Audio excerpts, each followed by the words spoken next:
اللهم صل على محمد يا رب صل عليه وسلم اللهم صل على محمد يا رب صل عليه وسلم اللهم صل على طه اللهم صل على المصطفى اللهم صل على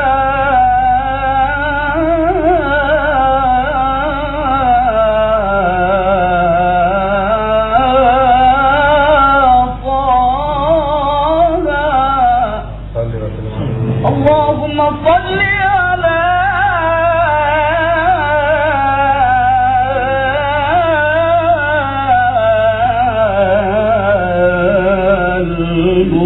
المصطفى اللهم صل على محمد يا رب صل عليه وسلم اللهم صل على محمد يا رب صل عليه وسلم اللهم صل على محمد يا رب صل عليه وسلم. Assalamualaikum warahmatullahi wabarakatuh. Waalaikumsalam warahmatullahi wabarakatuh. Amin ya mujibas sa'ilin.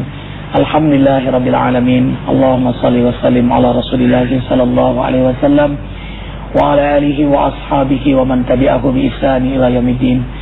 Setelah salawat dipanjatkan dan bersamaan turunlah rahmat Allah hujan di pagi hari ini, mudah-mudahan ini bertanda cahaya hati kita semakin diberkahi oleh Allah Jalla Jalaluhu. Kali ini kita bersama, ini Ustadz Haji Muhammad Amin Tahmid MM.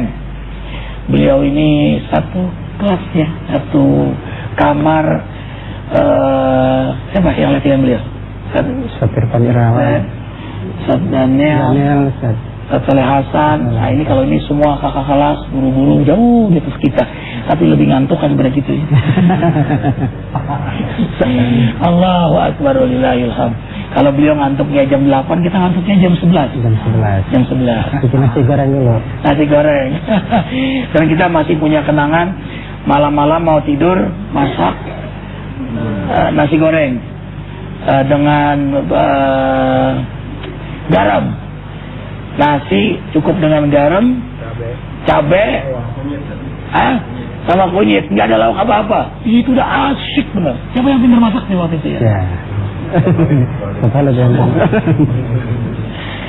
Dan itu kenangan indah. Kita tidak bahas kenangan itu, hanya sebuah cerita yang indah. Kali ini kita membahas tentang toharoh, kesucian yang membawa ketentraman hidup, bersama Ustadz Amin Tahmid. Beliau adalah pimpinan kepala sekolah Madrasah Az-Ziyadah Klender Duren Sawit, Jakarta Timur. Ya. Silakan Ustadz Amin Tahmid. Terima kasih Bapak Bismillahirrahmanirrahim. Pemirsa Cahaya Hati MTV yang berbahagia, Assalamualaikum warahmatullahi wabarakatuh. Waalaikumsalam warahmatullahi wabarakatuh. Alhamdulillah, puja puji syukur kehadirat Allah Subhanahu wa taala. Di pagi hari yang penuh berkah ini, Allah izinkan kita untuk bermuajah, sekaligus kita insya Allah membersihkan diri dari hal-hal yang Allah larang kepada kita. Karena pagi yang penuh berkah ini Allah turunkan para malaikatnya, khususnya kepada kita-kita yang insya Allah sudah melaksanakan sholat tahajud, sholat hajat, dan dilanjutkan dengan sholat subuh berjamaah.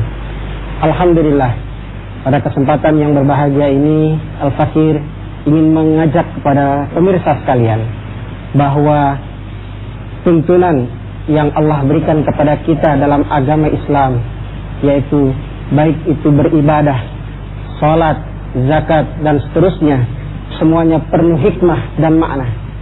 Allah Subhanahu wa ta'ala berfirman dalam kitabnya yang mengatakan, Innallaha yuhibbut tawwabin wa yuhibbul mutatahhirin. Allah cinta kepada hamba-hambanya yang mau bertobat dan Allah juga cinta kepada hambanya yang selalu menjaga kesucian. Subhanallah. Kalimat-kalimat ini penuh makna, di mana Allah gandengkan orang-orang yang bertaubat dengan orang-orang yang suci. Apa makna dari ini? Ini sebuah pelajaran bagi kita, khususnya umat Islam, di mana Islam mengajarkan dari kebersihan hati dan kebersihan jasad. Allah atur, Allah tuntun, sehingga dengan kebersihan ini insya Allah kita akan menjadi orang-orang yang tentram hidupnya, orang-orang yang bahagia dunia dan akhirat. Kenapa? Karena Allah Subhanahu wa ta'ala pun telah memberikan kepada kita bahwa di dalam kita beribadah, kita harus selalu menjaga kesucian. La sholata liman la tahura lahu. Tidak ada orang yang salat tanpa bersuci. Ini ada kaitannya. Ketika kita menghadap kepada Allah Subhanahu wa ta'ala, kita bersihkan diri kita dari yang sifatnya fisik maupun batinnya.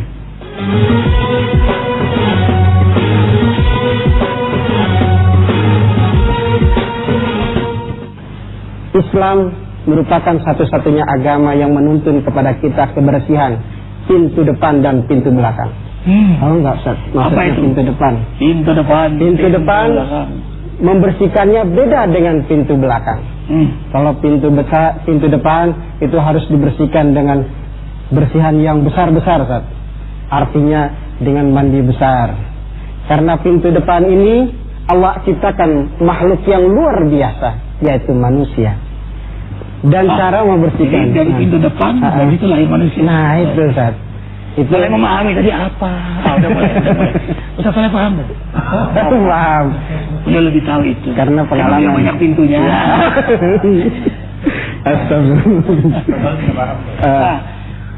Proses paham dia beliau. Nah, ketika Islam mengajarkan kepada kita tentang kebersihan batin, kebersihan lahir, ini ada hikmah di antara kita, bahwa ternyata ketika orang menjaga wudunya, menjaga kebersihan jasmani dan rohaninya, Allah jauhkan daripada sifat-sifat yang orang-orang punya. Ketentraman itu tentunya ada dalam hati. Dan ketika kita menghadap kepada Allah Subhanahu wa ta'ala, kita bersihkan fisik kita, baju kita, sejadah kita, sepatu yang kita pakai ketika kita akan masuk ke dalam masjid atau musola, atau ketika kita kebarkan itu sejadah, kita harus lepas walaupun sepatu itu luar biasa mahalnya, karena kita berhadap kepada Allah yang maha suci. Ini implementasinya kita ke hadapan manusia betapa luar biasa. Dan ini ada yang telah masuk Islam. Alhamdulillah. Ya, mungkin pernah kawan baca cerita seorang yang mendapat hidayah. Jadi judulnya Abu Abal Hidayah, pintu-pintu hidayah. Salah satunya dari kebersihan pakaian. Jadi penjaga hotel, ya, dia di Eropa itu, dia selalu cuci, dia bagian pencucian. Tapi dia bingung, punya orang ini kok bersih selalu gitu. Pakaian dalamnya, celana dalamnya bersih. Itu pintu apa tadi? Ya, pintu depan. Kok bersih selalu? Yang lain kan kotor, kok ini bersih? Nah, ditanya, agama saya Islam. Karena Islam mengajarkan taharah tadi, kebersihan. Ya kan, kalau pipis kita disiram, istinja, bersih, tidak hanya dengan tisu saja. Makanya apa bahasa kerennya? Acevoku. Acevoku. Itu bahkan maaf disunahkan juga ini, sampai agak sedikit dimasukkan ke dalam. Jangan sampai ada yang tersisa di situ. Bahkan rahasia belakangan ditemukan kenapa dalam Islam sampai mau pipis saja sampai kita jongkok seperti ini kan, kemudian berjalan itu bagian perut tertekan dengan itu meneteskan bagian yang terakhir sehingga tidak ada yang tersisa lagi. Sekaligus kasih tahu pada yang lain, gua lagi pipis yang diganggu.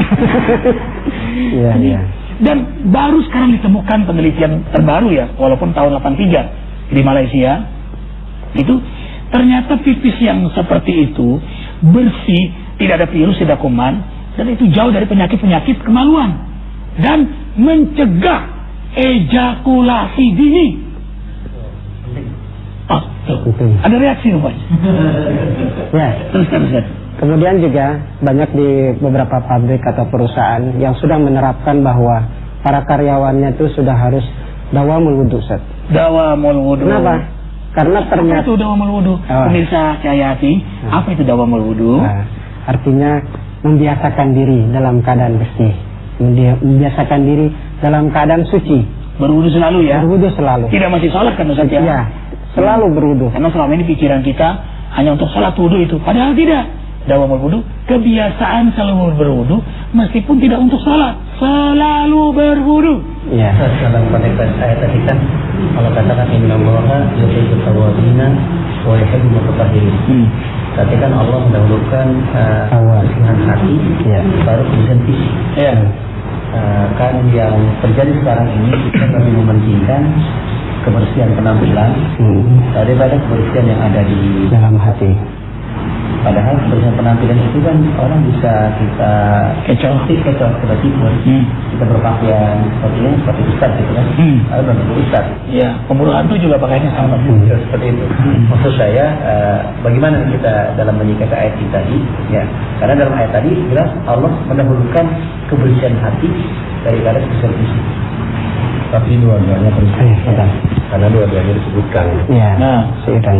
Innallaha yuhibbut tawwabin wa yuhibbul mutatahhirin.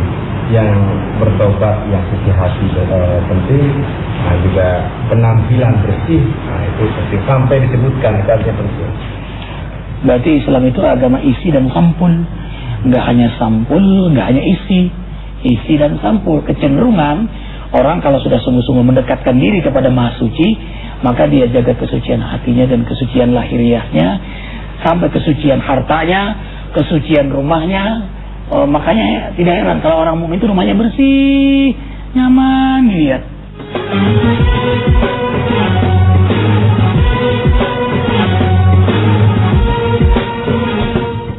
Baik, untuk dalam hal ini saya mengambil beberapa kutipan dari Imam Ghazali mengatakan bahwa wudu itu ada 3 hal yang memberikan makna tersendiri.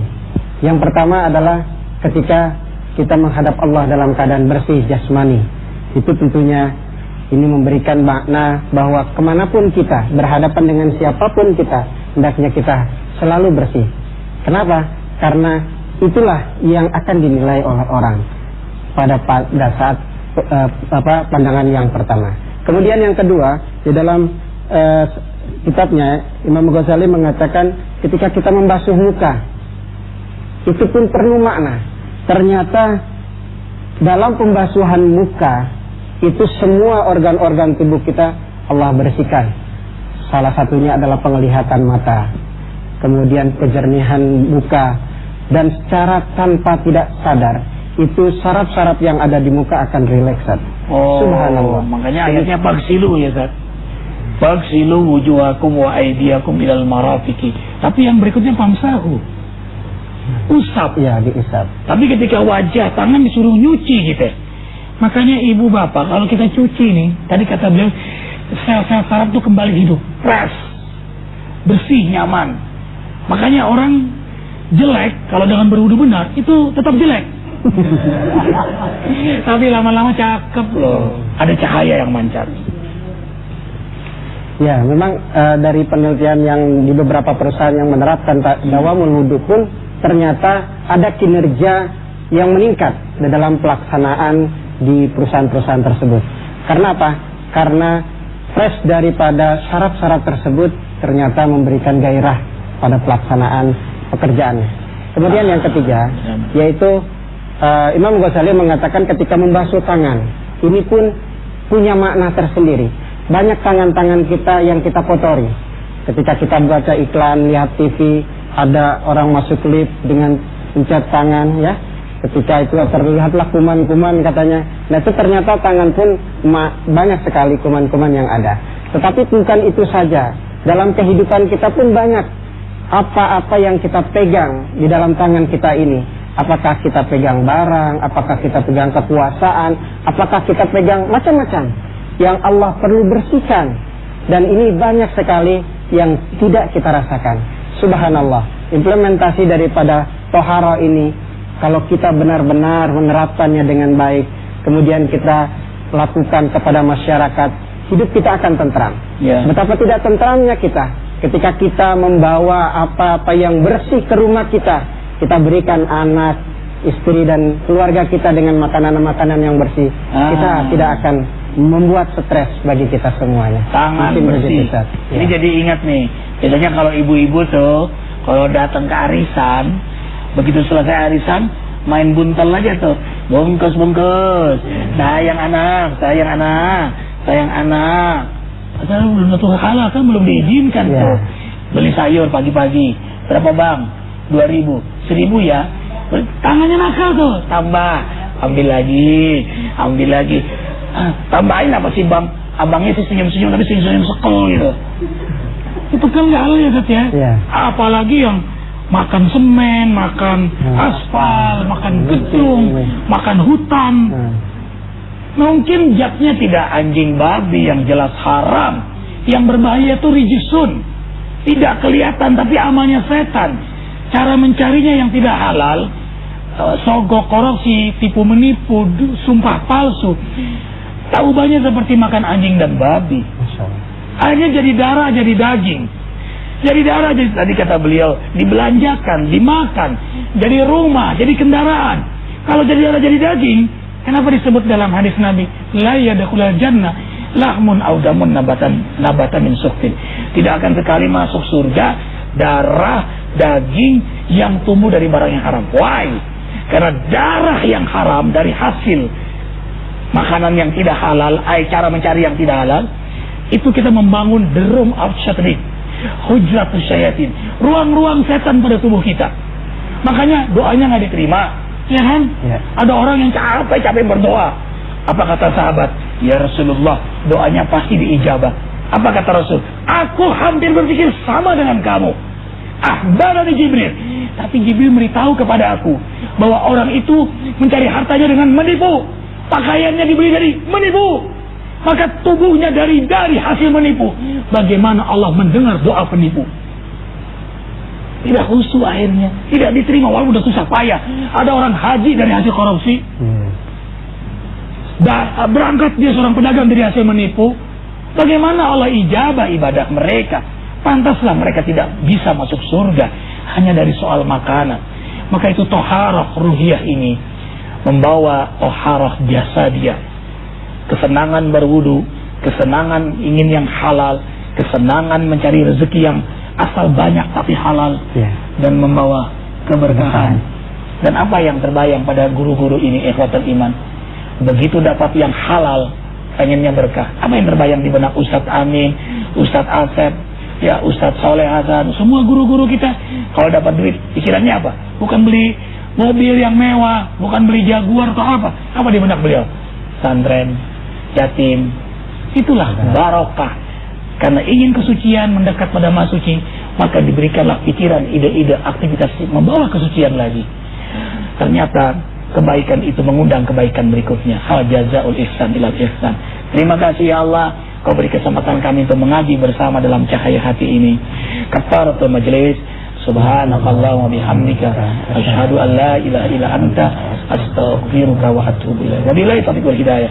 Assalamualaikum warahmatullahi wabarakatuh. Waalaikumsalam warahmatullahi wabarakatuh. Allahumma salli ala Muhammad ya Rabbi salli alaihi wa sallim. Allahumma salli ala Muhammad ya Rabbi salli alaihi wa sallim. Allahumma salli ala Muhammad ya Rabbi salli alaihi wa sallim. Allahumma salli ala Muhammad ya Rabbi salli alaihi wa sallim.